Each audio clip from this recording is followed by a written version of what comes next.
Hey people, what's going on? Welcome back to the channel. Hope you are in good health. Okay, let's dive straight in. Today we're going to check out an article on The Guardian in regards to the recession.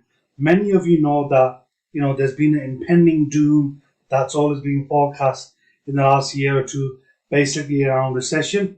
So let's take a look at what's going on here. It says here, central banks will push economies into recession, says Hunt advisor. So Hunt is actually the Chancellor in the UK government. So let's see what's going on. That is one of his advisors, which is Karen West, a strategist at JP Morgan. So central banks will push Western economies into recession in order to be sure of winning the battle against inflation. One of Jeremy Hunt's advisors has warned. Rejecting the idea of a soft landing, Karen Ward, a member of the Chancellor's Economic Advisory Council, said there would need to be signs of weakness before policymakers felt able to ease their tough approach.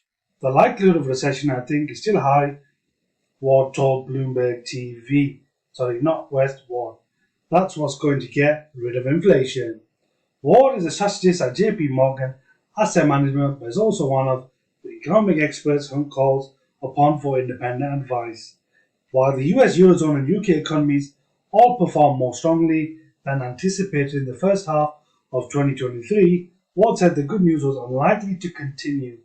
Now, obviously, a lot of people are worried about what's going on in terms of economically. Obviously, here in the UK, interest rates have risen, mortgage prices have gone up as well, so there's less people buying houses right now, and the sale of houses has started to decrease as well.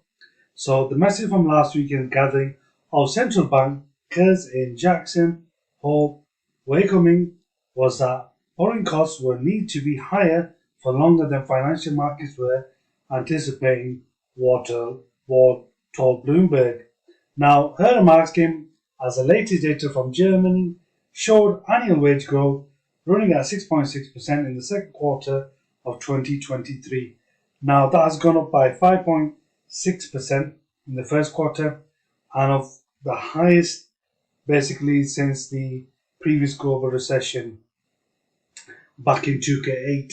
Okay, Ward said markets bought into this idea that we could have resilient growth across the West, and yet all those inflation pressures would disappear on their own and the central banks could move from tightening to easing. Sadly, I think it's going to require that weakness. Okay, Jeremy Powell, the chairman of the US Federal Reserve, Christine Lagarde, the president of the European Central Bank, and Ben Broadbent, one of Bank of England's deputy governors, all told the Jackson Hole event that it was too soon to say whether interest rates had peaked. Broadbent said that the knock-on effects of the surge in prices, such as pressure on employers to push up wages, were unlikely to fade away as rapidly as they emerged. So you can see there, there's a potential for that recession to occur at the back end of 2023 or possibly going into 2024. So do subscribe to the channel.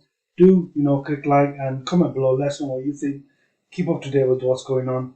But do that by subscribing to the channel. Okay, people, catch you in the next one. Let's make some money.